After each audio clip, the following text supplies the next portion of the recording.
Good evening, ladies and gentlemen. On a very auspicious occasion of Good Friday, also the eve of Passover, and also the St. Patrick's Day, what can we really ask for more? But we still thought our occasion is even in the good line with those. Devotional Divas III. Somebody asked me in the lobby that for 40 years you are doing this, so this must be your Devotional Divas III. That means that you must be doing every decade Devotional Divas 1, second 2, third 3. So I said, yeah, probably my alumni would take over in 2028 for Devotional Divas 4, and you all are welcome to come.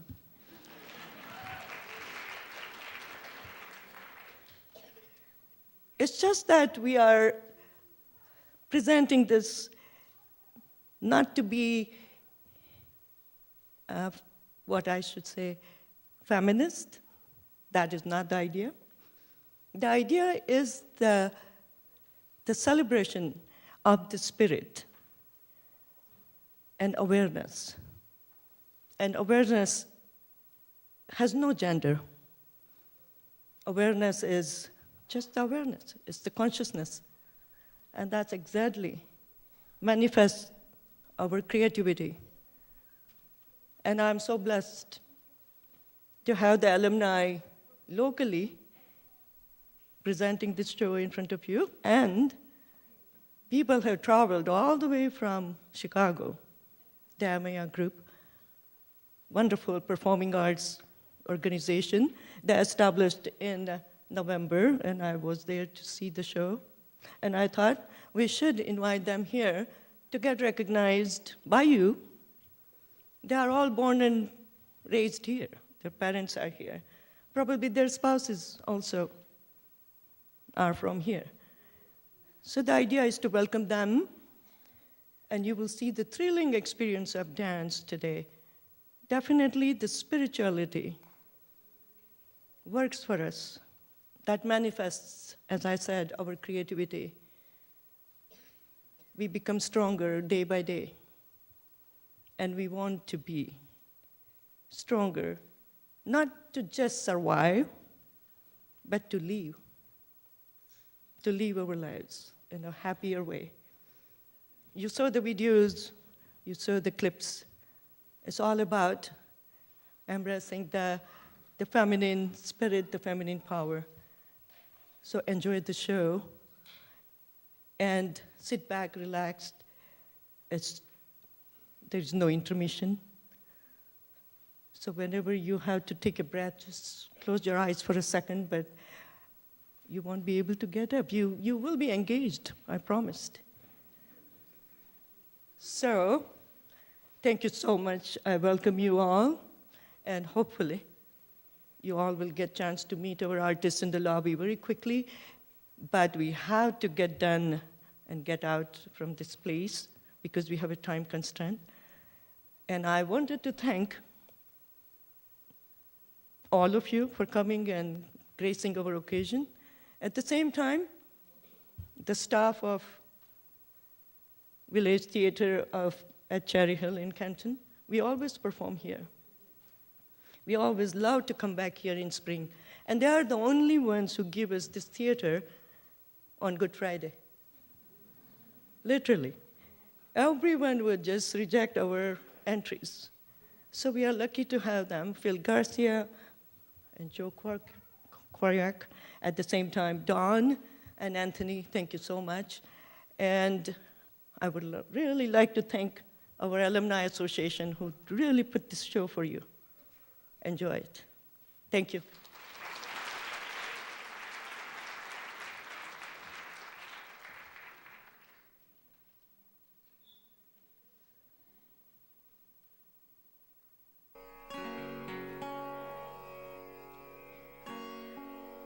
Ladies and gentlemen, welcome to Devotional Divas III, the Empowered Women. Imagine a woman who embodies spirituality, a woman who honors her body as the sacred temple of the Spirit of life, who breathes deeply as a prayer of gratitude for life itself. Are you that woman? One who is devoted to empowerment? We are not talking about women tonight as women. We are celebrating the female spirit as awareness, as consciousness. We are about to witness the past, present, and future journey through the eyes of women, expressed through Prakriti, nature, Maya, illusion, Tantra, evil power, and Shakti, the divine energy. Ladies and gentlemen, enjoy the gorgeous, imaginative, and thrilling Devotional Divas III.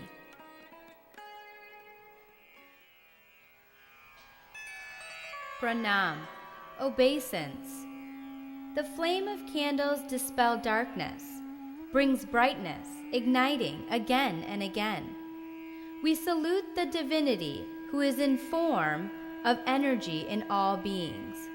Whatever is seen outside the body is seen inside macrocosm and is preserved as the microcosm in the body.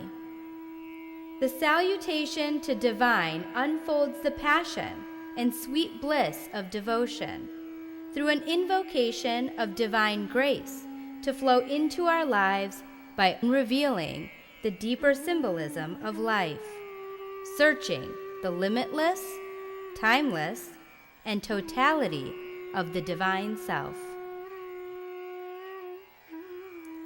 Sarva Mangal Mangalye, to auspiciousness, to all auspiciousness.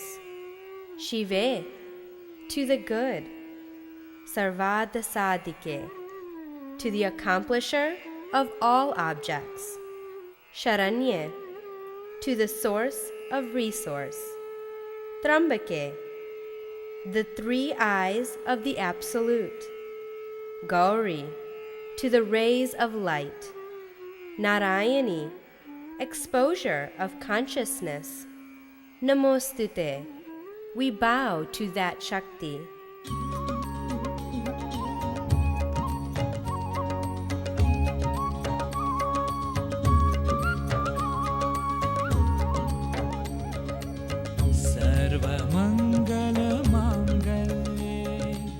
शिवे सर्वार्थ साधिके शरण्ये त्र्यंबके देवी नारायणी नमोस्तुते नारायणी नमोस्तुते नारायणी नमोस्तुते नारायणी नमोस्तुते नारायणी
शिवे सर्वार्थ साधिके शरण्ये त्र्यंबके देवी नारायणी नमोस्तुते नारायणी नमोस्तुते नारायणी नमोस्तुते नारायणी नमोस्तुते Narayani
9 spiritual dimensions. Each word of the pranam opens all our 7 chakras and the 2 higher up consciousness. Nav means not just 9, but means new as well. Represents 9 doors or 9 vistas of the body. Navdurga, a united symbol of all divine sources, symbolizes invincibility to her great powers to destroy all evils, suffering, famine, poverty, and most importantly, the 6 evil habits: kama, desire, krodha, anger, lobha, greed, moha, delusion, mada, vanity, and matsarya, jealousy. When we are free from the inner enemies and from the fear of Kal, time, then there will be immeasurable splendor of calmness, brightness, confidence, and so much more. Let your body be a temple, and with every breath and divine thought, you maintain yourself. Celebrate the grand victory over the demonic forces, over the inner evil, and her supremacy over the 3 worlds. The manifestation of vigor, vitality, and victory, which is Shakti.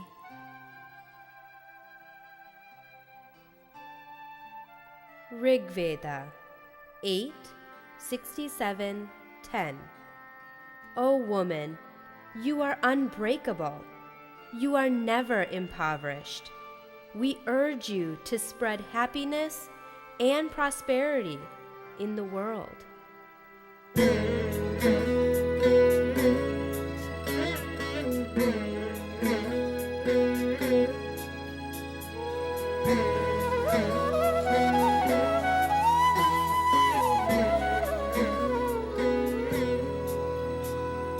वन्दे वाञ्छितलाभाय चन्द्रार्धकृतशेखरान् वन्दे वाञ्छितलाभाय चन्द्रार्धकृतशेखरान् वृषारूढां शूलधरां शैलपुत्री यशस्विनी शैलपुत्री यशस्विनी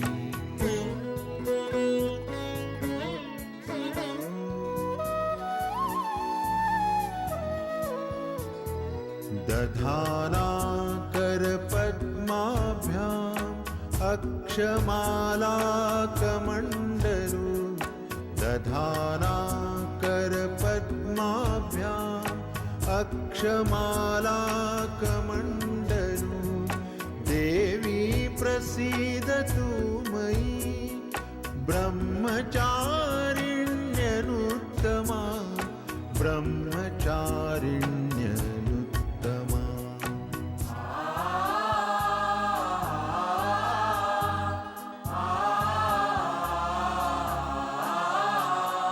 पिण्डज प्रवरारूढा चण्डकोपास्त्रकैर्युता पिण्डज प्रवरारूढा चण्डकोपास्त्रकैर्युता प्रसादं तनुते मह्यं चन्द्रघण्टेति विश्रुता चन्द्रघण्टेति विश्रुता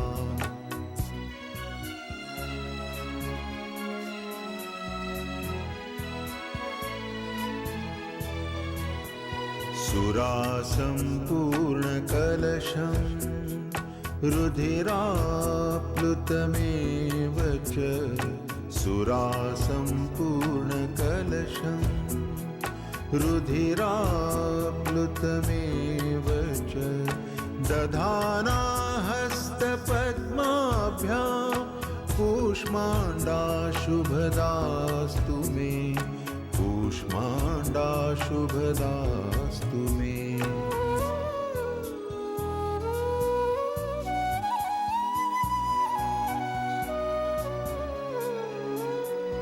सिंहासनागता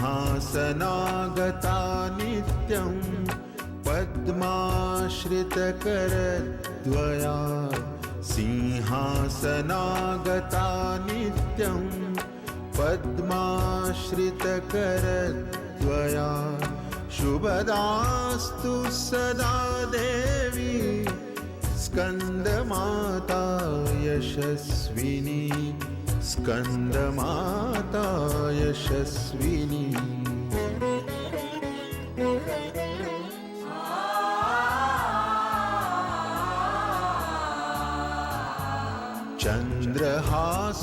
चन्द्रहासोज्ज्वलकरा शार्दूल वरवाहना चन्द्रहासोज्ज्वलकरा शार्दूल वरवाहना कात्यायनी शुभं दद्यात् देवी दानवधातिनी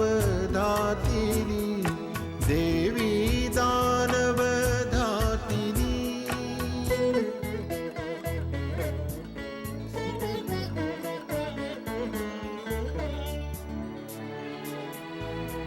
एकवेणी जपाकर्ण पुरानग्नाखरा स्थिता लम्बोष्ठीकर्णिकाकर्णि तैलाभ्यक्तशरीरिणी वामपादोलसल्लोह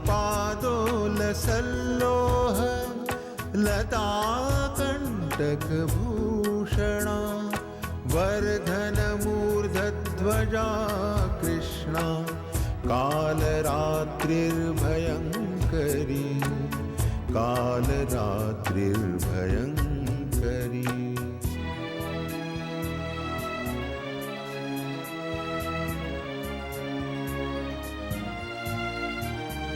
श्वेते वृषे समारूढा श्वेताम्बरधरा शुचि श्वेते वृषे समारूढा श्वेताम्बरधरा शुचि महागौरी शुभं दद्यान् महादेव प्रमोददा महादेव प्रमोददा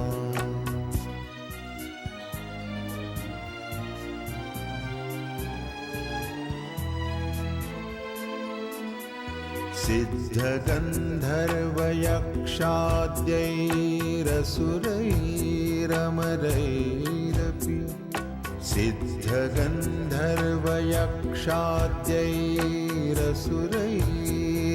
सिद्धगन्धर्वयक्षाद्यैरसुरैरमरैरपि सेव्यमाना सदा भूयात् सिद्धिदा सिद्धिदायिनी सिद्धिदा सिद्धिदायिनी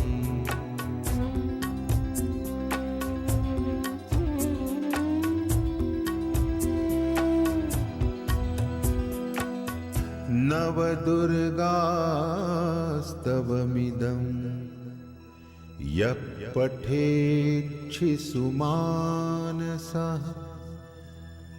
धनं धान्यं बलं कीर्तिम् आयुः सौख्यं च विन्दति दुर्गतिं तस्य भक्तस्य दुर्गा दुर्गतिहारिणी दुर्गतिं तस्य भक्तस्य Durga दुर्गतिहारिणी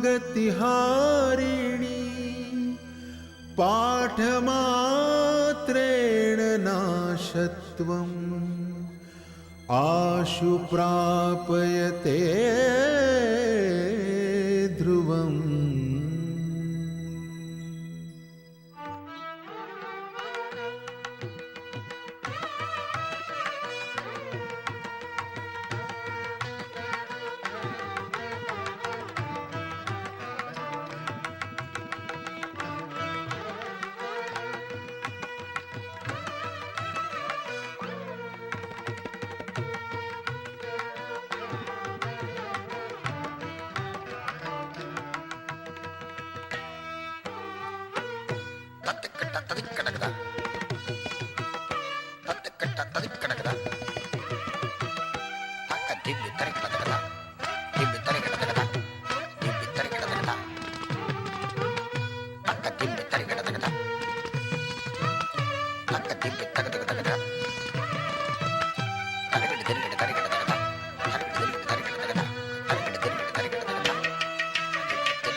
Param Bhakti, Adoration, a historical story of love and devotion of two women who choose to devote their lives to the flute player, Lord Krishna.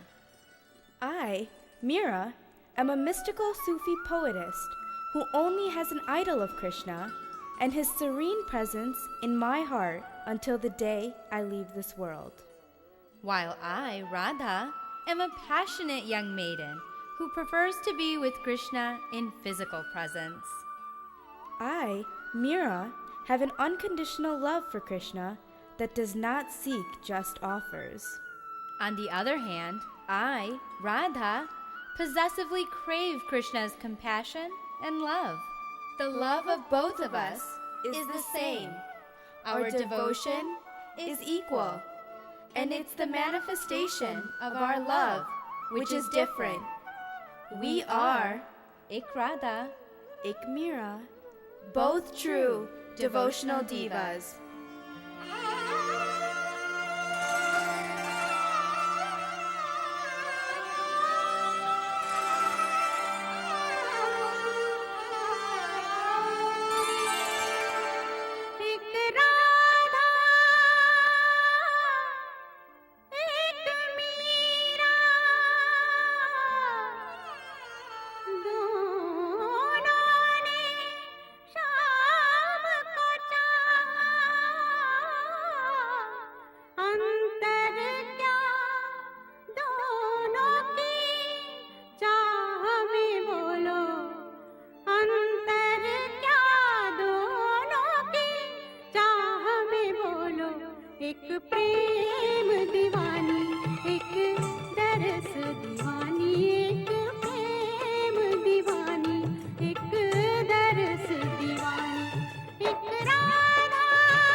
दरस दीवानी एक प्रेम दीवानी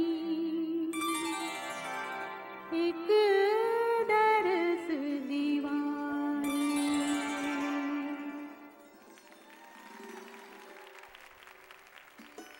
Bhavya Shakti.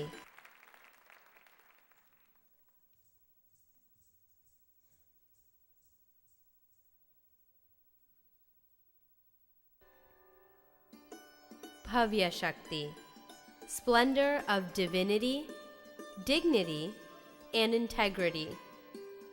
In this epic rendition of Sita, the vehicle of Rag Bhageshri is used to convey the 9 sentiments, or Navarasas: Shringar, romance; Karuna, compassion; Viraha, separation; Adbhuta, pleasant surprise; Bibhatsa, disgust; Hasya, humor; Bhayanak, fear; Veer, valor; Rodra, anger; Shant, peace; Bhakti, devotion.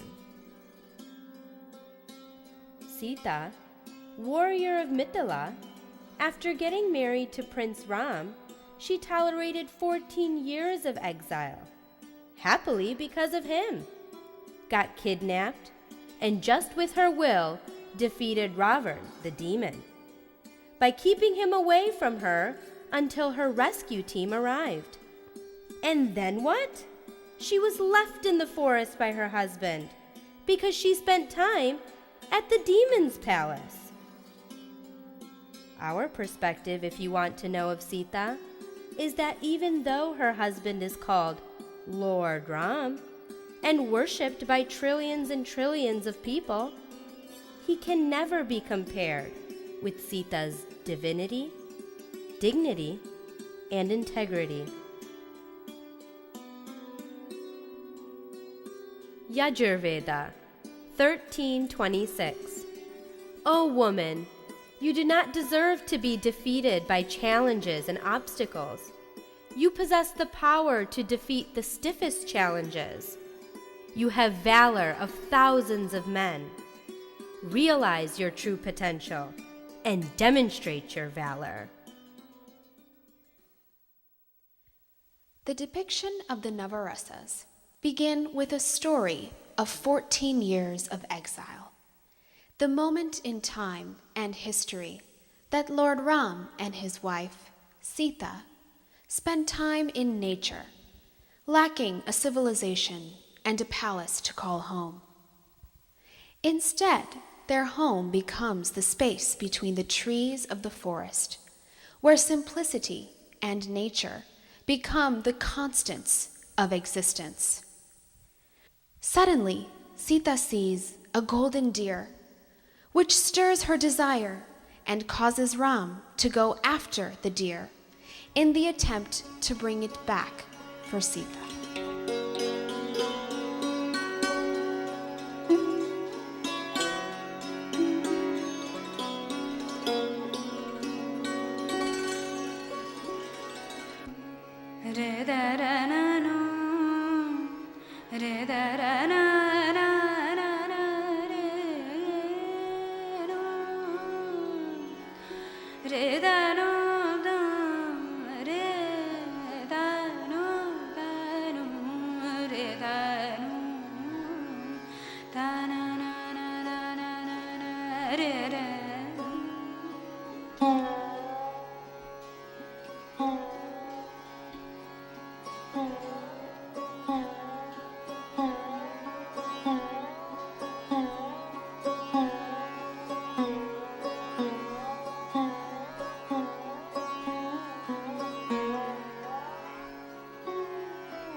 Sita's glee soon turns to sadness.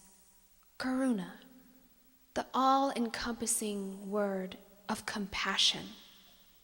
When she realizes that Ram does not come back for a long period of time. Why did I disturb the beautiful time we had together? She asks herself, feeling moments of intense regret. She waits, and she waits, but Ram never returns.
The disappearance of Ram marks the first act that separates Sita from Ram, who realizes that the disappearance of the deer is a small tragedy compared to the kidnapping of Sita by Lord Ravan, the 10-headed demon. This separation from Sita takes a toll on Ram, resulting in viraha. Bands of separation come alive in Ram's distress at the abduction of Sita. Meanwhile, Sita feels helplessness, restlessness, and longing, viraha, not knowing that help is soon to arrive.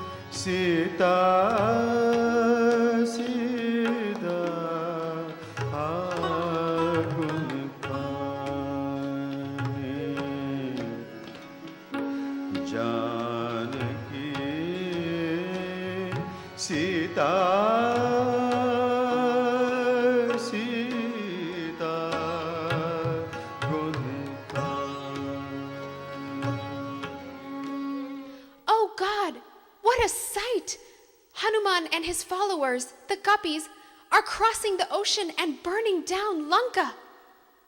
When Sita hears of their invasion, she is happily surprised and wonderstruck in a state of adbhuta, relieved beyond belief that this clan of monkeys and Hanuman have come all this way to rescue her.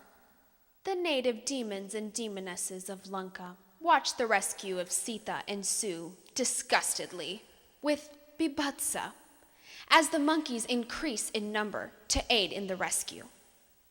They become so sour they play a prank and light the tail of Hanuman, the monkey leader, on fire to distract him from reaching Sita. Their feelings of disgust soon turn to animation and humorous pride, and the demons of Lanka break into fits of laughter, hasya, as they witness Hanuman jumping around from place to place, trying to dispel the fire that is on the tip of his tail. The guppies, Hanuman's monkey followers, are unsure of what to do and nervously watch their leader attempt to put the fire out on his own tail. Bhayanak, or fear, consumes them as they helplessly watch Hanuman dance around. Suddenly, Hanuman devises a plan to take advantage of his flaming tail to save Sita. He jumps from building to building, making contact with his tail, and flies over all the land in the attempt to burn the entire island of Lanka to ashes.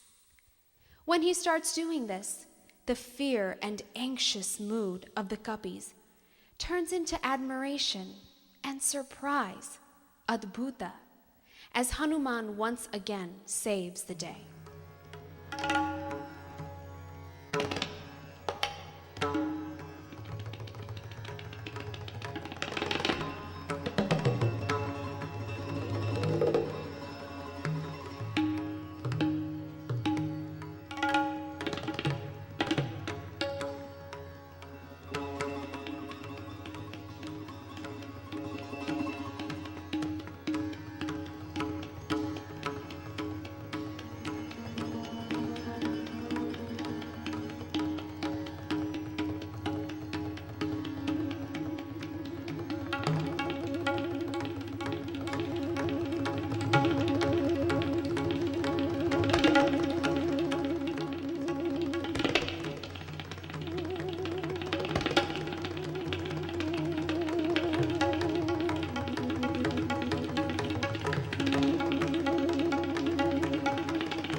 The final episode of Sita's rescue results in an intense battle between Lord Ram and the 10-headed Ravana in the quest to maintain good over evil. The noble and heroic Lord Ram exemplifies vira, valor, fighting for good's prevail over evil. This heroicism is met with Rodra, anger, from Ravana.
Ravan's eventual defeat by Lord Ram brings a sense of peace and quiet to the people, resulting in Shanta.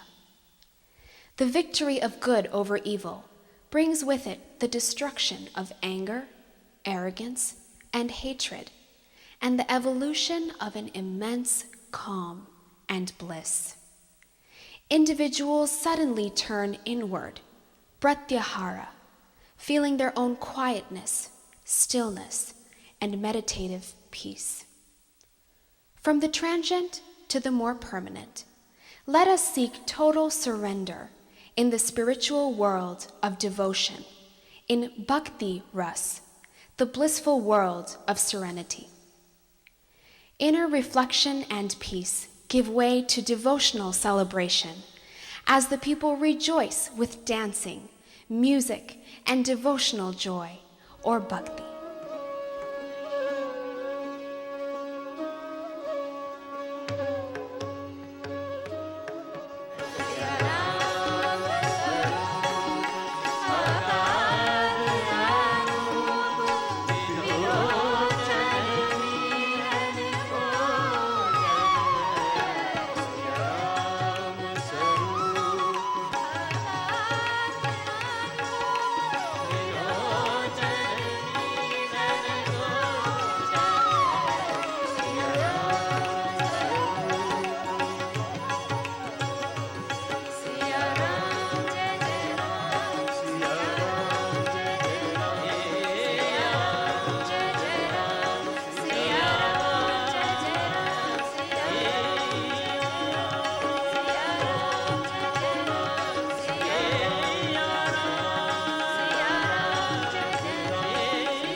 Divya Shakti, creation of divine energy.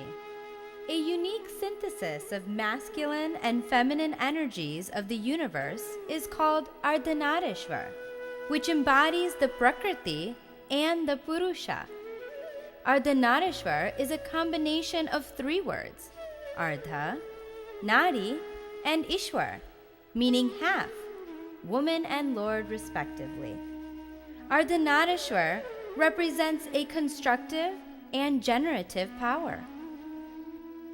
Time is the intrinsic power governing the universe through its sacred Leela, the divine dance of creation and dissolution.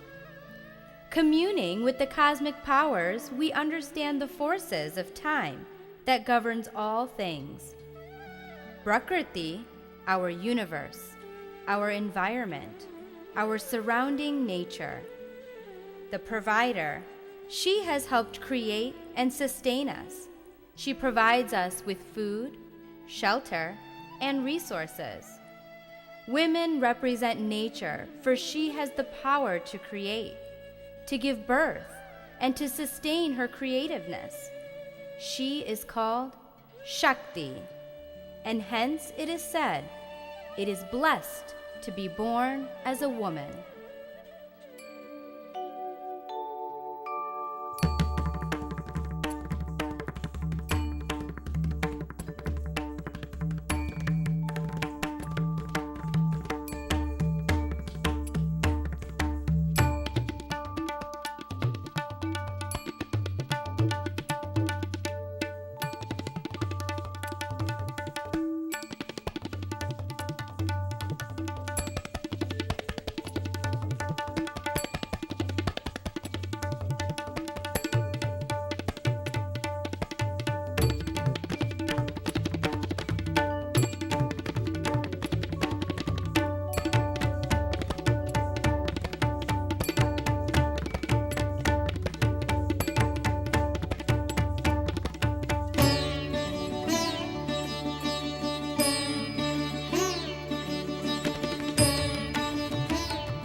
अञ्चितकुञ्चितानन्दनटनं नटेशचरणं नटेशचरणम् अञ्चितकुञ्चितानन्दनटनं नटेशचरणं नटेशचरणम्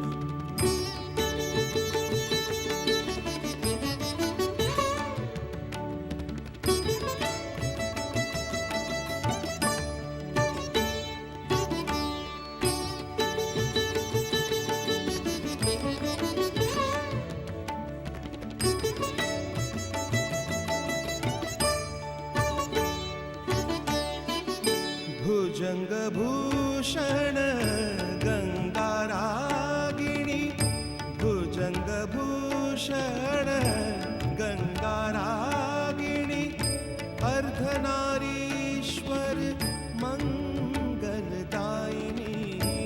Ardhanarishvara मङ्गलदायिनी अर्पित आराध्य शिव कामी कल्याणी अर्पित आराध्य शिव कामी कल्याणी चिदंबर निलयो परम सत्यम चिदंबर निलयं परम सत्यम नर्तकी पूजित आनंद निलयो नटेश चरणं नटेश चरणं नटेश चरणं नटेश चरणं नटेश चरणं नटेश चरणं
अर्धनारीश्वर शिवशक्ति संभोग एकांगिक अग्निरूपा अर्धनारीश्वर शिवशक्ति संभोग एकांगिक अग्निरूपा महेश्वर त्रिपुरांगिक निरंजित कैलासनाथ अर्धनारीश्वर शिवशक्ति संभोग एकांगिक अग्निरूपा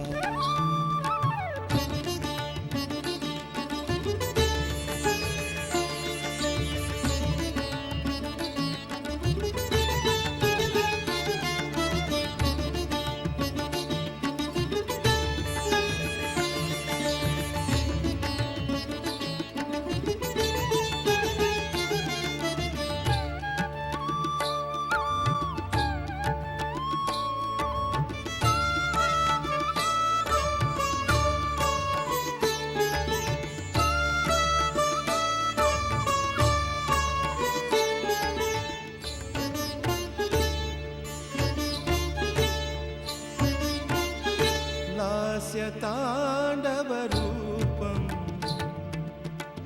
भुवनं सर्वमयं लास्यताण्डवरूपं भुवनं सर्वमयम् आनन्दपृथ्वी दैत्य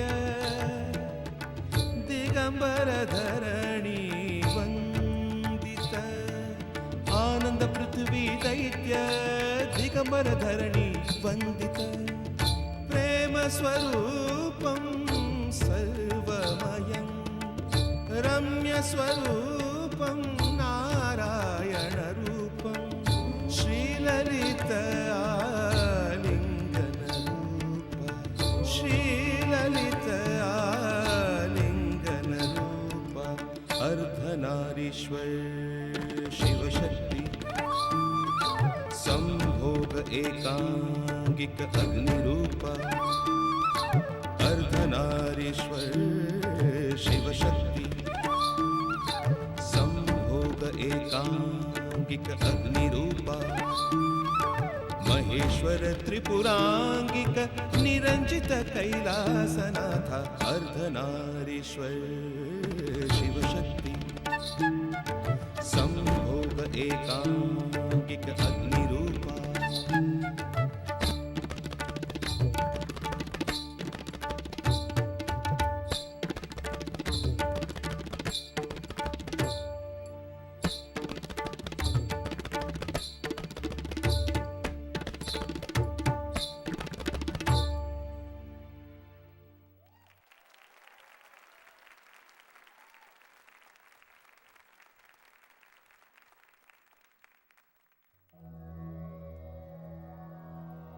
Mangalam, a joyous salutation. The supreme universal energy who battles evil and blesses with success, joy, and peace. We devote ourselves to that energy. Here's to strong women. May we know them. May we be them. May we raise them.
Good evening, ladies and gentlemen.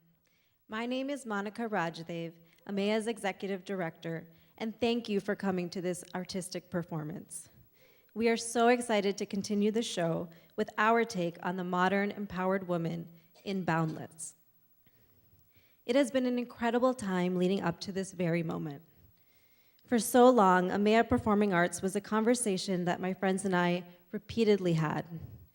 We excitedly spoke about creating a dance community led and driven by women for women of today's world. AMEA Performing Arts has successfully established an ecosystem for dancers to take their art and passion to the next level, while also creating a platform to spark dialogue through dance. AMEA, translated from Hindi, means boundless. AMEA is truly a passion project fueled by our dancers.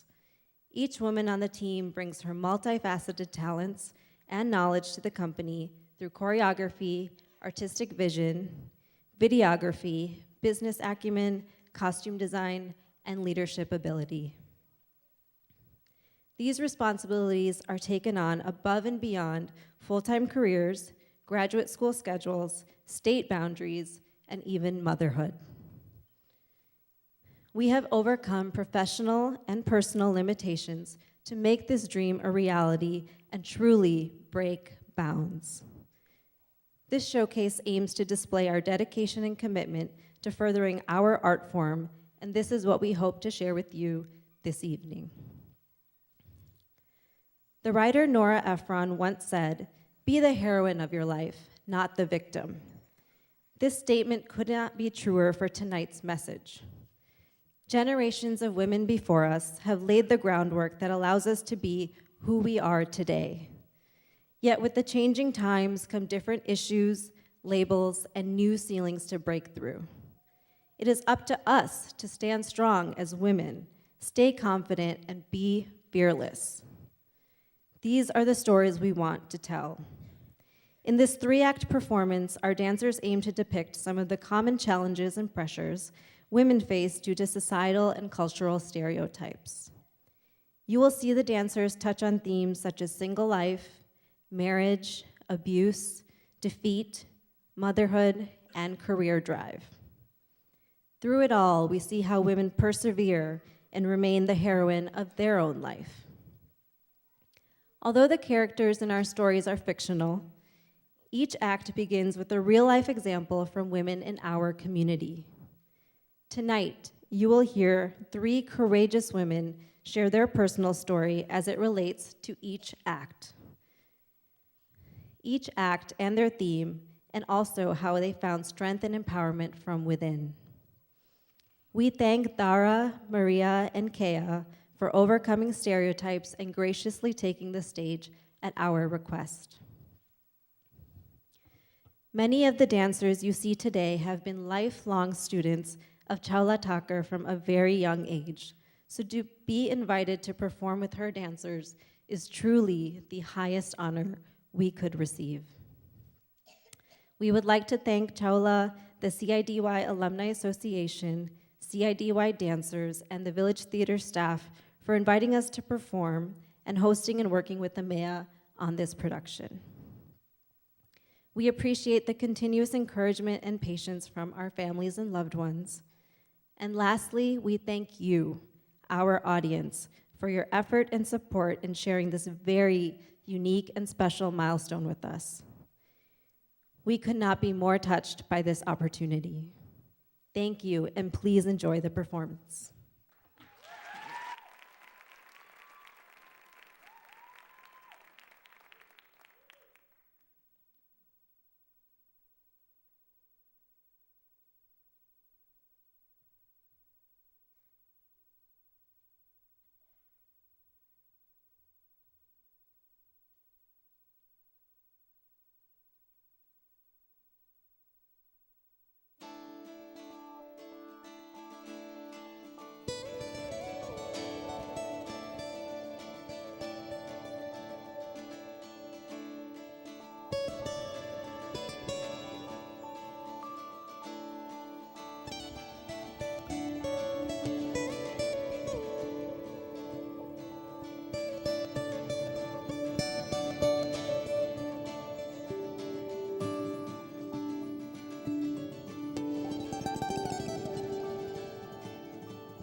Kamehameha Performing Arts presents Boundless.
In today's day and age, women often grapple with labels that society places on them.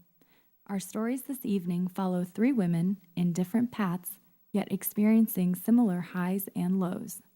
Through self-discovery and strength, they learn to free themselves of stereotypes and choose to be independent, self-guided women who intend to carve their own path for happiness and contentment.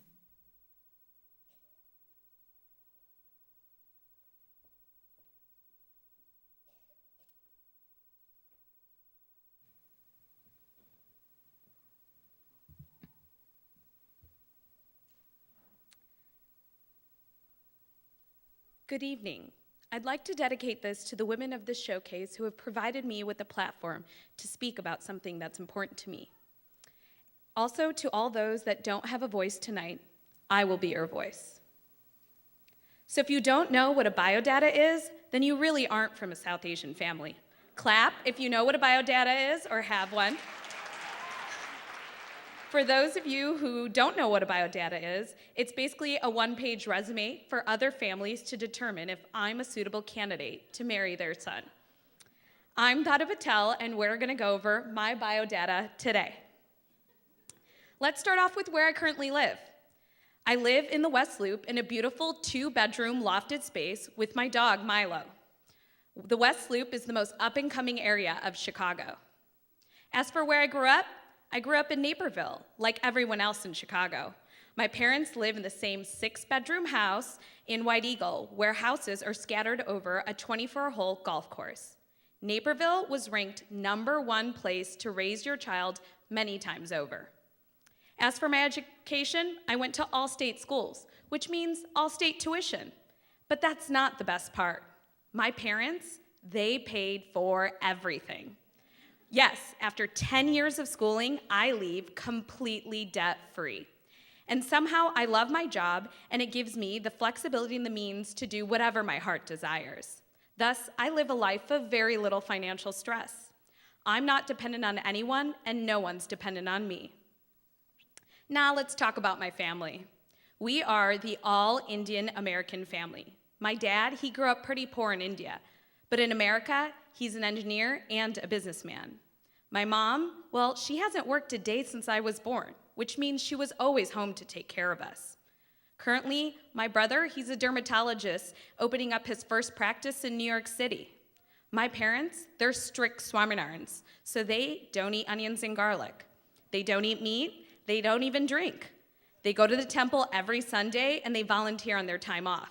We are the epitome of the Indian American dream. Now, the description section. This is where you get to know who I am. Somehow, I'm supposed to encompass the whole understanding of who I am in this one small paragraph. But that's the thing. We judge each other on a piece of paper that tells people what you want them to see, just like Facebook and Instagram. Our society tells us we get an education, we get a job, we get married, and we have kids. Simple, right? Most of my life, my family and society told me that this was my ultimate goal.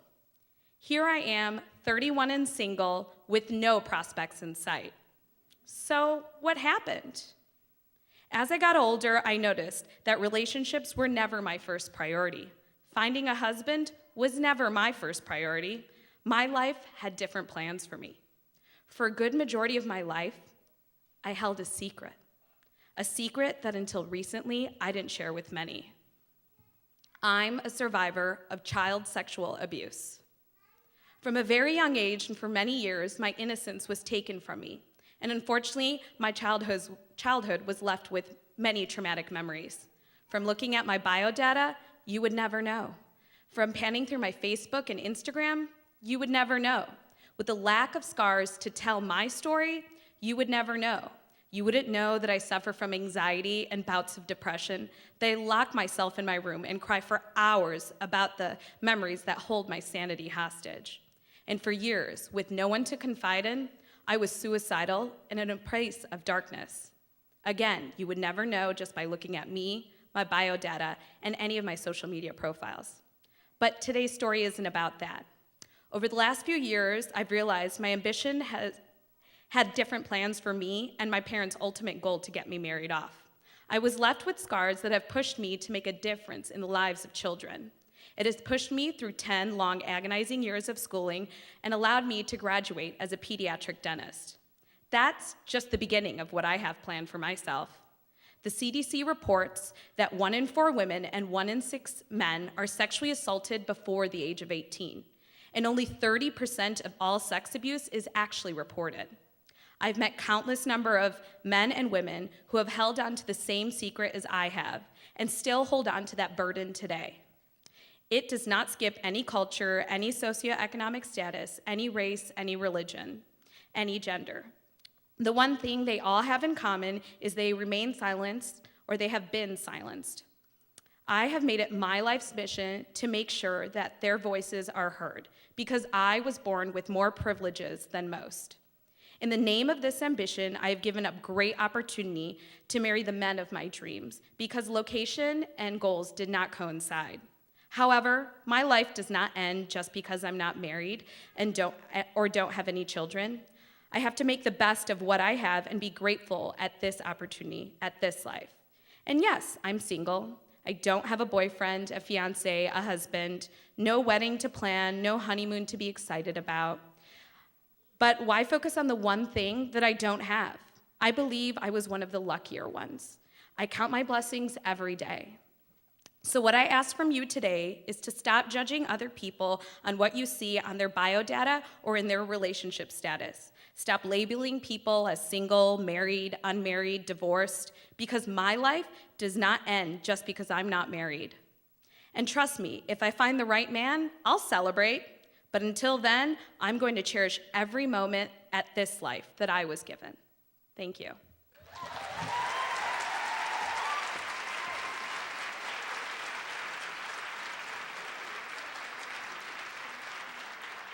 Act 1.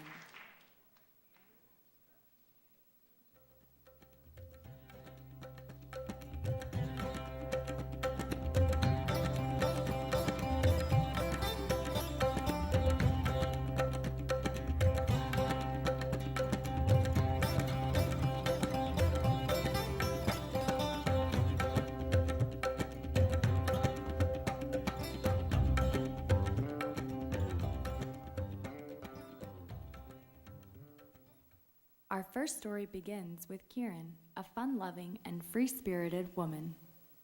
She loves her friends and her career.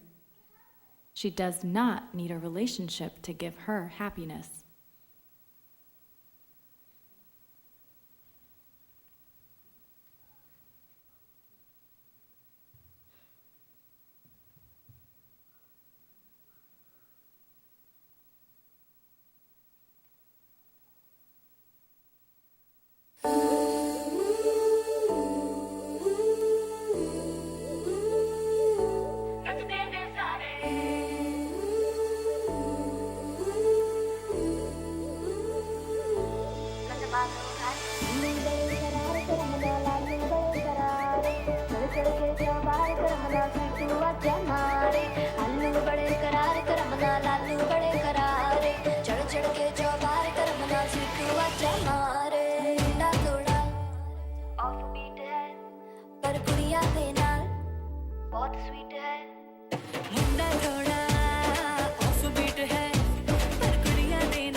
Once Kieran reaches her late 20s, she cannot ignore the constant parental pressure of finding a life partner. Eventually, Kieran succumbs to her parents' pressures. To appease them, she forces herself into a relationship and puts her own happiness second to theirs.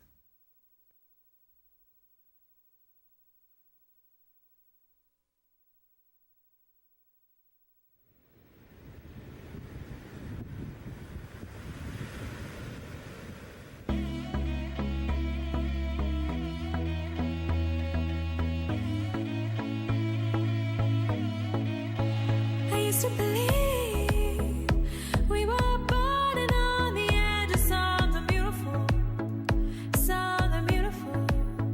Selling a dream, smoking mirrors keep us waiting on a miracle, on a miracle. Say go through the darkest of days, heaven's a heartbreak away. Never let you go, never let me down. Oh, it's been a hell of a ride, driving the edge of a knife. Never let you go, never let me down. Don't you give up, nah, nah, nah. I won't give up, nah, nah, nah. Let me love you, let me love you. Don't you give up, nah, nah, nah. I won't give up, nah, nah, nah. Let me love you, let me love you. हम तेरे बिन अब रह नहीं सकते, तेरे बिना क्या वजूद मेरा। तुझसे जुदा अगर हो जाएंगे तो खुद से ही हो जाएंगे जुदा, क्योंकि तुम ही हो, अब तुम ही हो जिंदगी, अब तुम ही हो चैन भी, मेरा दर्द भी, मेरी आशिकी, अब तुम ही हो। Don't fall asleep at the wheel, we got a million miles ahead of us, miles ahead of us. All that we need is a rude awakening to know we're good enough, know we're good enough. Don't you give up, nah, nah, nah. I won't give up, nah, nah, nah. Let me love you, let me love you. Don't you give up, nah, nah, nah. I won't give up, nah, nah, nah. Let me love you, let me love you.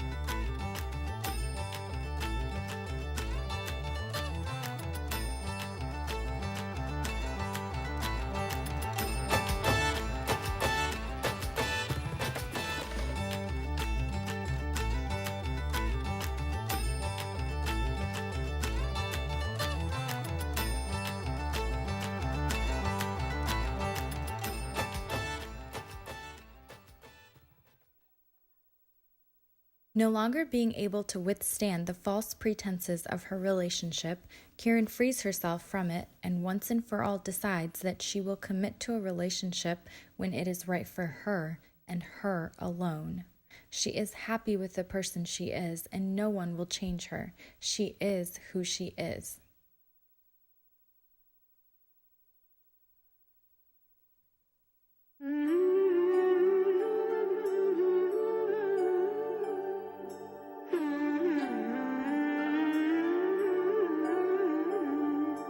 हम तो भाई जैसे हैं वैसे रहेंगे।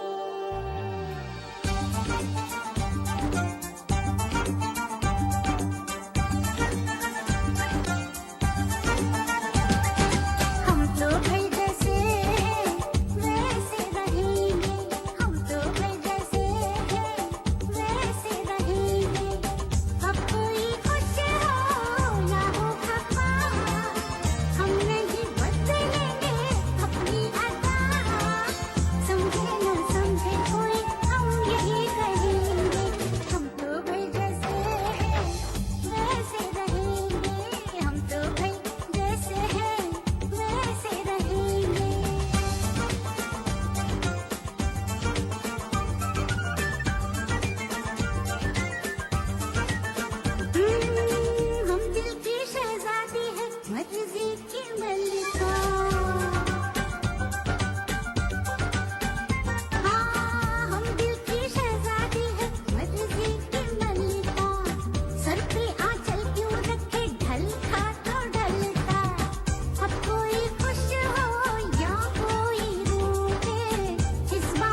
Hello and good evening, everyone. I am Maria Siddiqui, and I'm here to tell you my story. I've decided to call it, If You Want To, You Can. So my story started about 15 years ago when I got married in India and then moved to US. I came here with excitement and dreams in my heart to start a new life, make new friends, grow my family, create amazing memories that I could reminisce when old. But soon I found out that my life was far from a dream. My now ex-husband was very intelligent, charming, educated, and very soft-spoken, the things that attracted me to him and the reasons why I married him.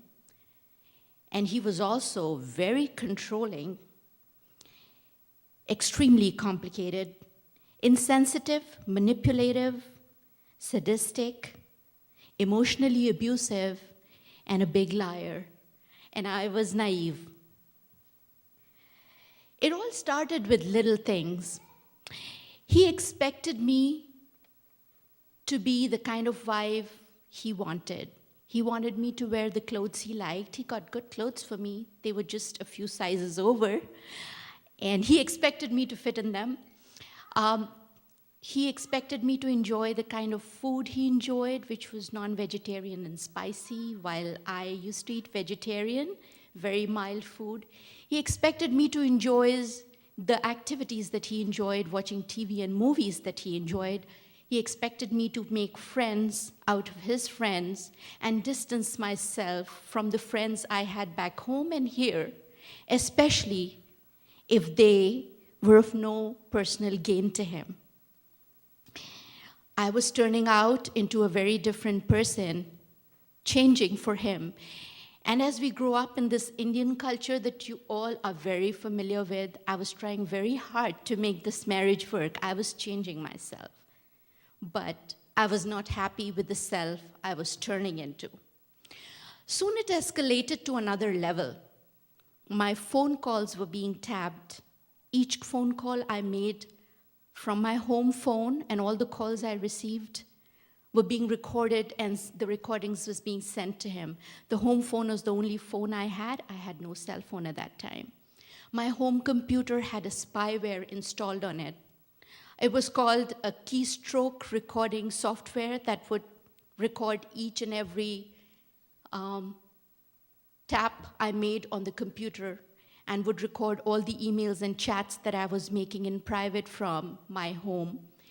And these were saved in a file and were later retrieved by him. And he would go through him and keep the ones he thought were of use and could be used against me. And he deleted all the correspondence from the emails we shared from even before we were married. And when I stood up and questioned him about this, he was like, "My darling, who's going to believe you?" And I was struggling to comprehend what was happening. Was I doing something wrong? I found no answers. And then I started to question my marriage. Was it even worth it? I still kept trying. Then the questions, what if I died one day? What if I was killed? And he was very charming and convincing. He would tell everyone that, hey, she was depressed, she committed suicide. I won't even there to be even there to defend myself. What if that happened? A few times it escalated to physical abuse when police had to intervene. And then finally, I had some physical evidence. He would say the most hurtful things in the most calm manner and soft voice. He never ever raised his voice on me. And then finally, I had my green card approval as I had come from India, being an Indian citizen. He refused to provide me with the sponsor's papers. And I lost my work authorization, which meant that I could not support myself if I divorced from him. He withdrew the visa he got me here on and said to me, I am sending you packing home. At that point, I stood up and looked him back in the eye and said, well, you try to send me back home. I will try to stay. That was the time that I decided that I'm going to give it my best shot to stay here and prove myself. I started talking to my family, my friends, whoever would listen to me, my neighbors, and some of my friends gave me the contact of a wonderful organization called My Family Services that I'm still associated with. Yes, I'm proud to say that I am a volunteer for them for 10 years. It's been a wonderful, wonderful thing. I get a very deep sense of satisfaction when I help out another survivor. It's really been wonderful. They connected me to attorneys and counselors. I was able to refile my application and eventually get my work authorization back through them. So then I had to plan for my life after my divorce. I had to learn to drive. I had to buy my own car. I had to move into my own apartment, get myself a decent job. I started a step at a time. I took a friend's help who would spare his hour lunch from downtown Detroit to come to my place in Bloomfield Hills and teach me to drive. I got my driver's license. I saved enough to buy my first car doing odd jobs on cash basis like babysitting, cashiering, tutoring, driving, cooking, cleaning, you name it, I did it. Then I saved enough to buy my first car. It was a used one, a small baby step and a small victory. Then I moved into my own apartment, my very own apartment here, and I have never since turned back. Thank you. I took a training in business analytics and project management and found myself a wonderful job at the state of Michigan, and now I'm with the Ford Motor Company doing project management, and I am really, really happy. It's still a long way to go, but I'm getting there. So I want to tell you in the end that if you think you can, you will. A failed marriage is not your failure. Thank you very much.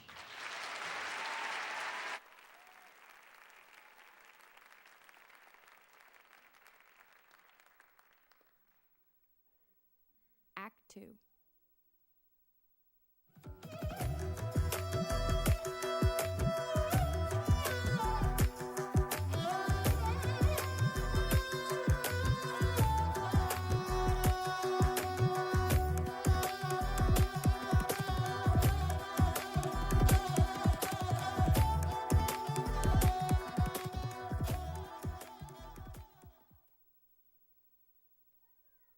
Our second story follows Roshni. She finds herself in a dizzying, intoxicating relationship full of passion and obsession. This love eventually traps her and turns dark when her beloved becomes her betrayer, leaving her alone, broken, and in pain.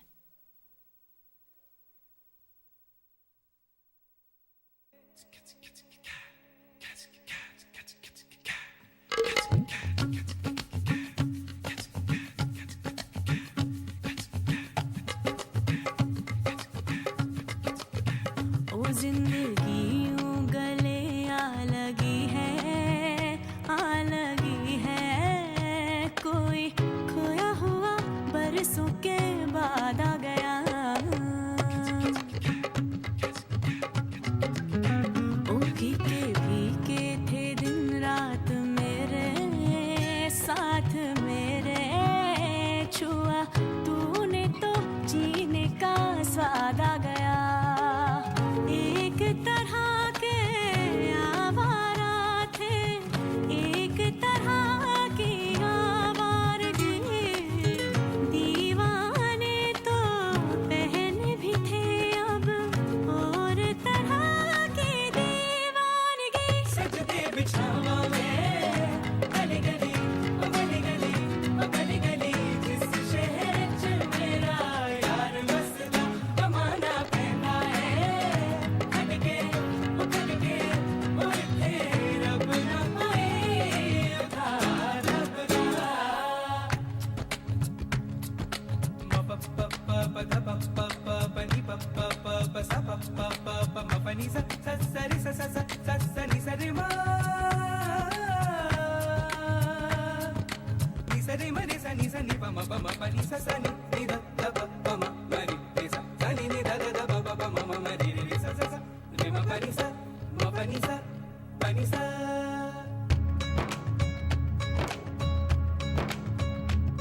एक ख्वाब ने आंखें खोली है,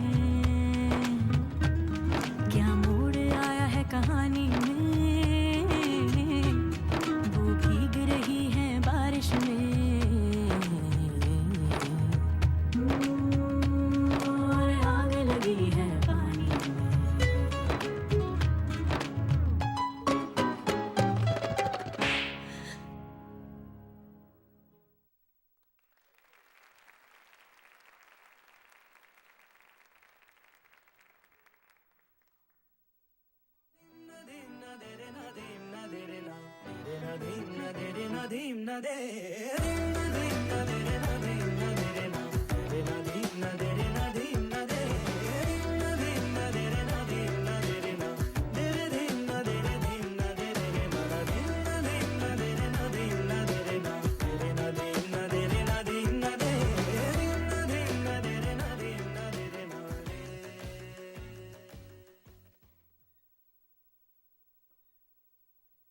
In time, Roshni's sorrow turns to anger, and eventually, she gains the courage to stand up for herself.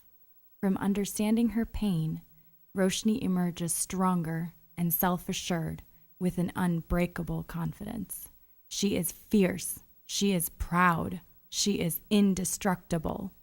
She is enough. Gun, gun, gun, gun, gun, gun, gun, gun, gun, gun, gun, gun,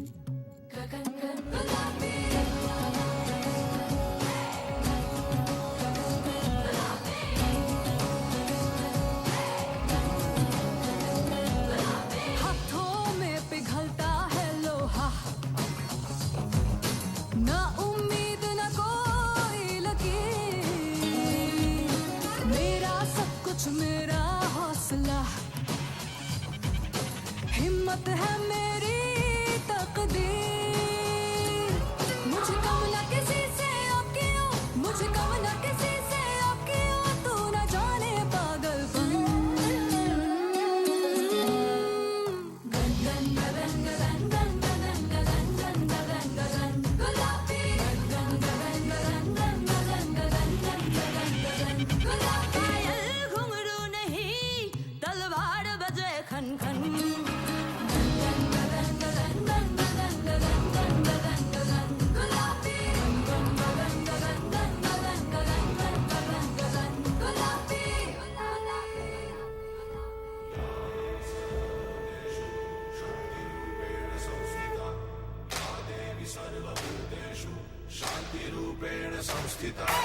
आज से अब से आन मेरी मैं तुमको ना छूने दूंगी, जान को चाहे चलनी कर दो मान को ना छूने दूंगी, छू के देखो दिल मेरा तुम्हें दिल में अपने भर लूंगी, पर छेड़ के देखो तुम मुझको मैं तुमको नहीं छोड़ूंगी, मैं तुमको नहीं छोड़ूंगी, तुमको नहीं छोड़ूंगी।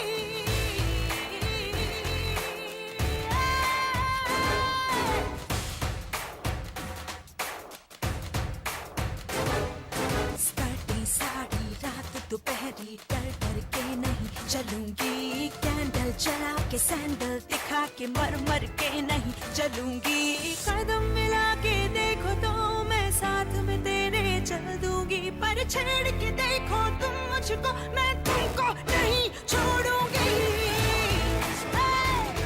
मैं तुमको नहीं छोड़ूंगी, तुमको नहीं छोड़ूंगी।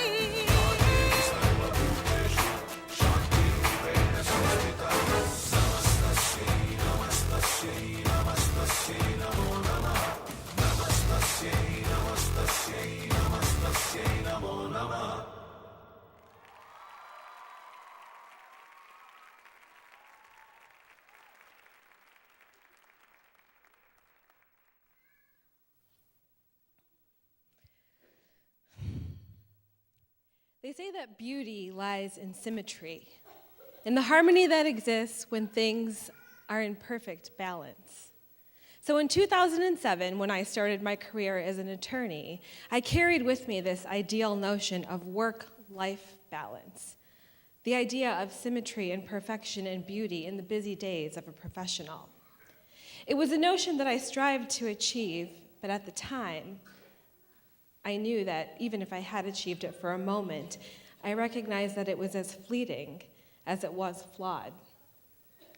Allow me to introduce you to the person that I am today. My name's Kea, commonly referred to in some circles as Ashi's mom, or Rahi's mom, or Robbie, the immigration attorney, his wife. I'm also our home's house manager, people planner, personal shopper, lullaby singer, and the woman who yells each morning to get everyone out the door. And for a large healthcare corporation and hundreds of employees that I have the opportunity to work with every single day, I am referred to as legal. Corresponding, contracting, and counseling day in and day out on demand at any moment's notice. And while playing all those roles at the same time can be exhausting, and I'll be the first to admit, anything but balanced, the woman that I am today would not change a thing. Of course, that wasn't always the case. Let me take you back to earlier in my career when I was practicing litigation at a law firm, and my husband and I decided that it was time to start a family. I believed that, being from these parts, I had this idea that true grit and hard work really matter, and I'm going to push through. I'm going to keep up the pace through pregnancy and beyond, and that the world around me is going to let that happen. And of course, right then and there, as I was trying to get my feet under me and trying to balance career and motherhood, I hit a stumbling block. Almost as soon as I announced my pregnancy at work, I noticed a decline in my workload. Cases that I thought were mine for the long haul, cases I thought would be assigned to me, went to my colleagues instead.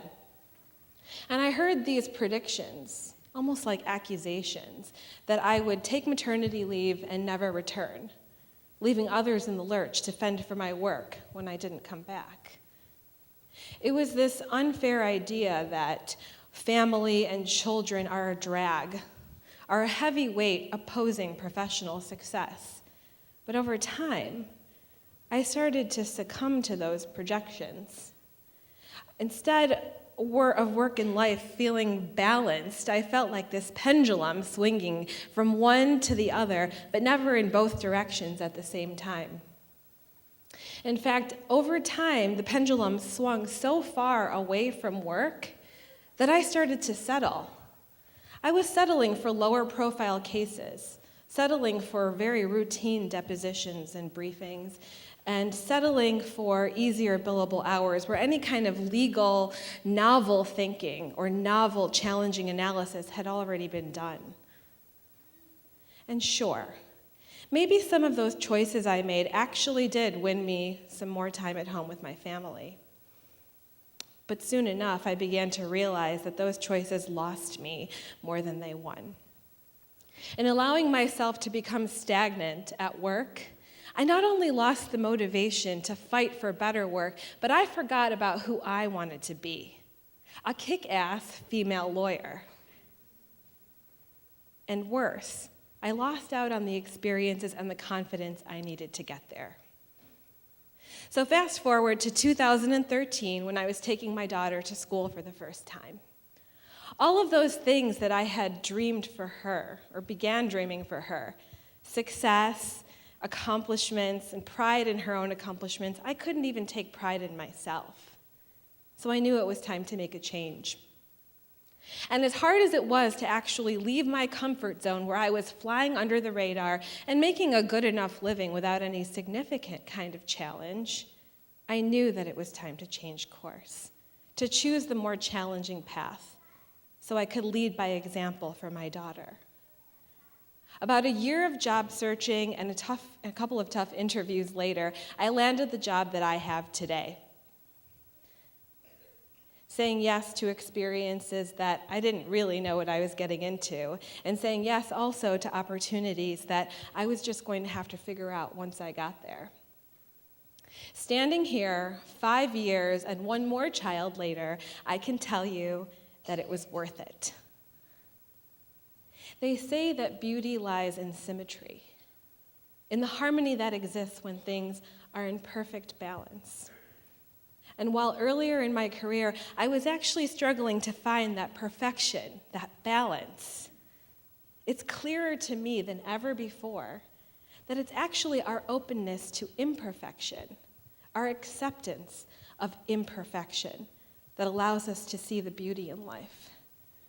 It's planning and preparing hard for that biggest meeting of your career, doing everything, including getting a manicure in a rush the night before, and then sitting down with the adrenaline pumping and your nerves going at that meeting, looking down at that manicure you rushed to get, and seeing your 2-year-old's bite marks embedded in the polish. And that's what makes you laugh. That's what comforts you. It's the confidence you feel when you kick that same meeting's butt, knowing that you had actually stayed up the entire night before, soothing your son. It's having 3 minutes to walk from meeting to meeting and using that time to successfully plan a play date and dance practice and tennis lessons. It's ordering dinner instead of cooking it, even if it's 5 nights in a row, and even if it's not what your mom would have done.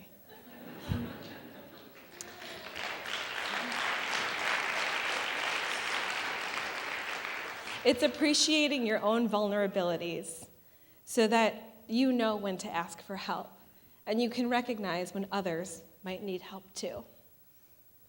It's being a woman who knows what she wants, knowing that there is no perfect balance, but enjoying the beauty and the richness that come from trying to figure it out. Enjoying the imperfection in imperfection. Thank you.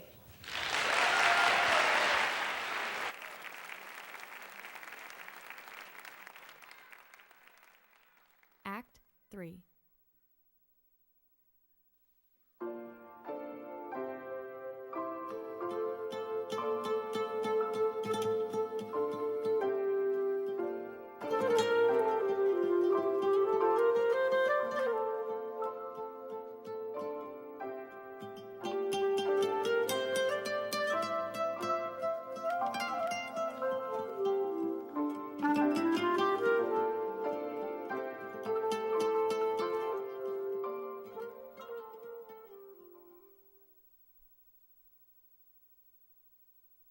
Our third and final story is about Janvi.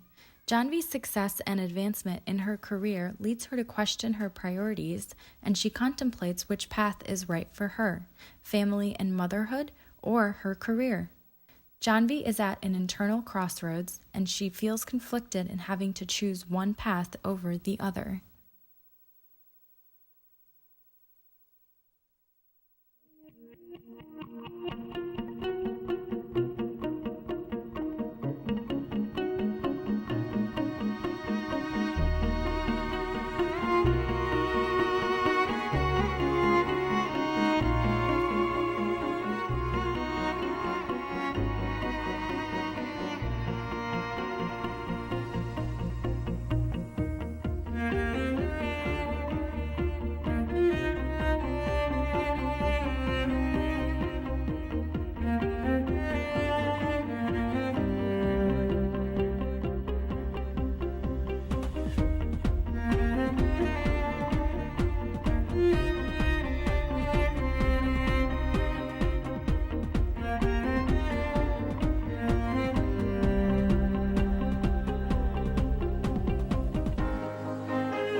Janvi makes her decision.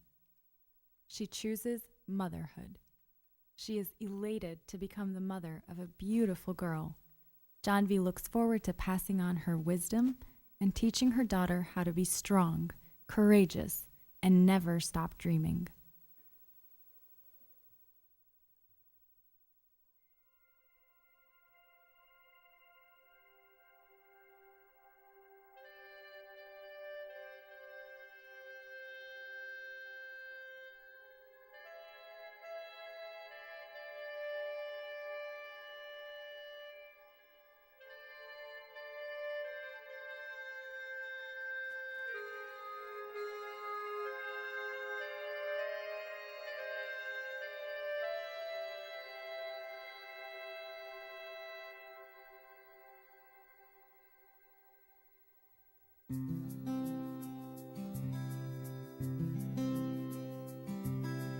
मैं कभी बतलाता नहीं, पर अंधेरे से डरता हूँ मैं माँ।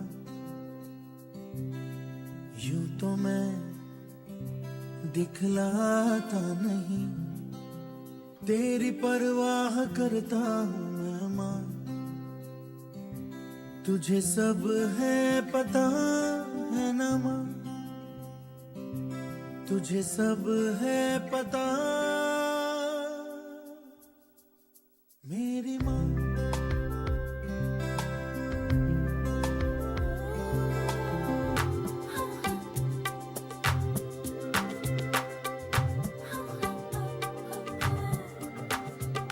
रौनक सभी की तू रौनक सभी की, रब तेनू सब कुछ दे। रौनक सभी की तू रौनक सभी की, रब तेनू सब कुछ दे। रौनक रोशन करे तू, रंगत लाए तू, साधन बने तू सबके लिए तू। लाडली तू घर की रौनक सभी की, लाडली तू घर की रौनक सभी की। बसेगी कहीं भी तू इस हवाएं, दुआ मैं करूँगी जहाँ तू जाए।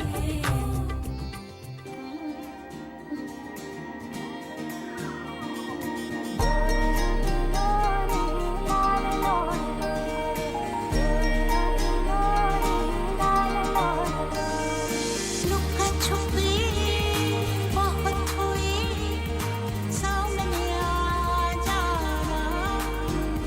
आजा सांझ हुई, मुझे तेरी फिक्र दिला गई। देख मेरी नजर आ जाना।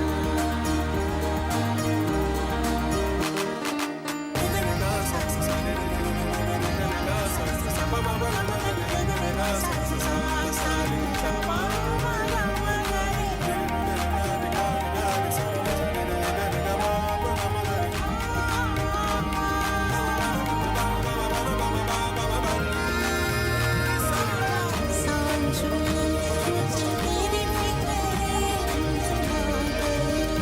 देख मेरी नजर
As Janvi settles into life as a mother, she begins to feel an emptiness that her daughter cannot fill.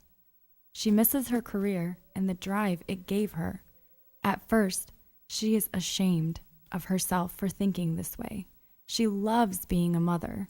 With time, Janvi learns that it is okay to need both motherhood and her career to lead a fulfilled life.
And in the end, Janvi realizes that she could have it all.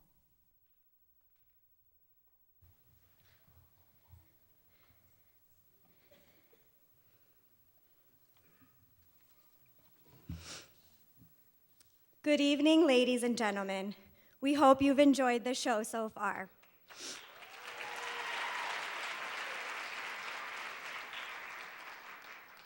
My name is Nisha Kishore, Boundless's Showcase Director. Every single person you've seen on this stage has one thing in common. We are all women with hopes, dreams, and aspirations to be the best that we can be. So why is it that we as women often feel inferior in the workplace or afraid to ask for that deserved raise or promotion? Afraid to break free from a relationship because of what society will think? Insecure about our shape, size, career, and other materialistic things? Why is it that we allow jokes about being hormonal or overly sensitive during that time of the month? Or feel guilty about choosing our career over starting a family? Why is it that we feel vilified for not wanting children? If we are too vocal, we feel judged for being too opinionated. These are all obstacles and struggles that every single one of us on this team feel on a daily basis, and why the women empowerment theme is so close to our hearts and souls. It is why we chose this specific theme for our performance. But the real heroines of tonight's show are our fearless guest speakers, Dara, Maria, and Kaya.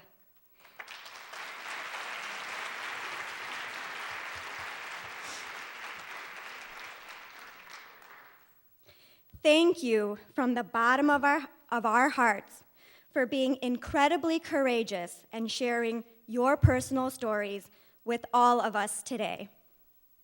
Your stories have taught us that life will throw us curveballs, but we are strong enough to overcome them. Empowerment is a conscious collective set by a group of people seeking change and betterment. Empowerment is challenging the status quo to reach heights that were once unimaginable.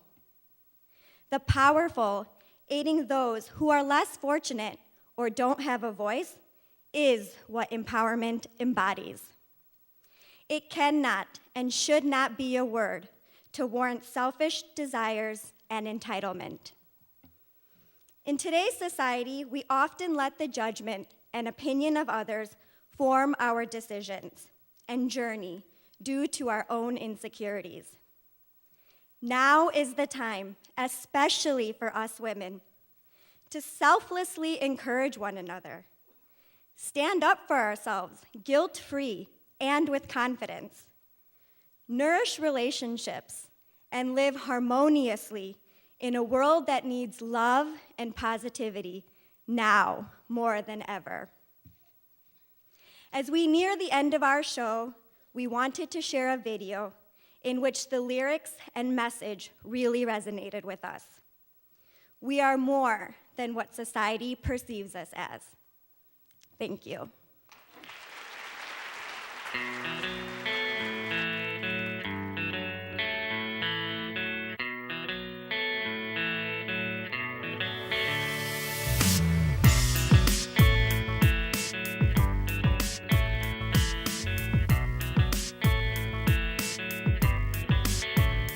कहते हैं पढ़ लिख कर आखिर क्या करोगी, तुमको तो किसी का घर बसाना है।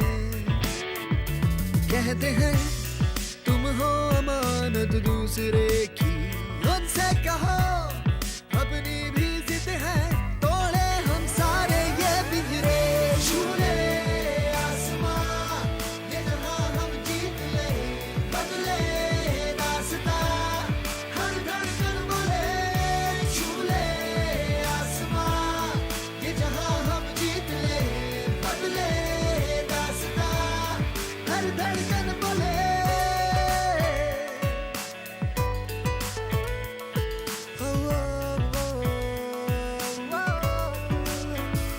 कहते हैं बेटे बुढ़ापे का सहारा है, बेटियां बस एक बोझ है। कहते हैं जो बुरा हुआ तेरा कसूर है, उनसे कहो अपनी भी जिद है, तोड़े हम सारे ये पिंजरे, झूले आसमां ये जहां हम जीत ले, बदले रास्ता हर धड़कन बोले, झूले आसमां ये जहां हम जीत ले, बदले रास्ता हर धड़कन बोले।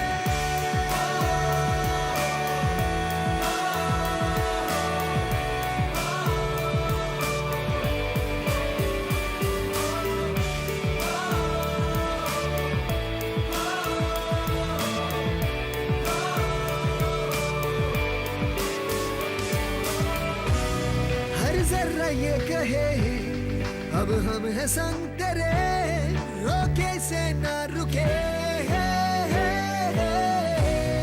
और कतरा चीख के दोहराए संग मेरे, अब रोगे ना रुके, झूले आसमां।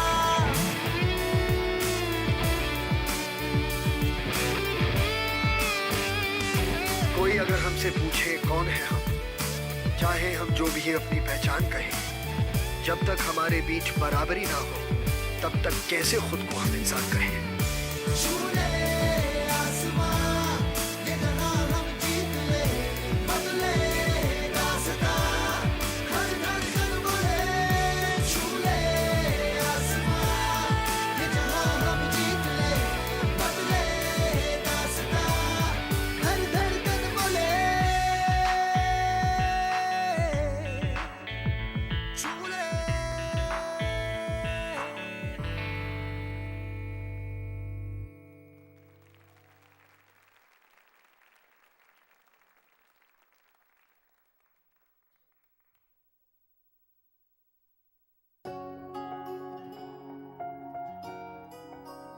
like a small boat on the ocean, sending big waves into motion, like how a single word can make a heart open. I might only have one match, but I can make an explosion. तेरे हाथों में किस्मत हो, तेरे धड़कन में गौरव हो, तेरे सांसों में जुर्रत हो, तुझसे ही सब संभव हो. This is my fight song. Take back my life song. Prove I'm right song. My power's turned on. Starting right now, I'll be strong. I'll play my fight song. And I don't really care if nobody else believes. 'Cause I've still got a lot of fight left in me.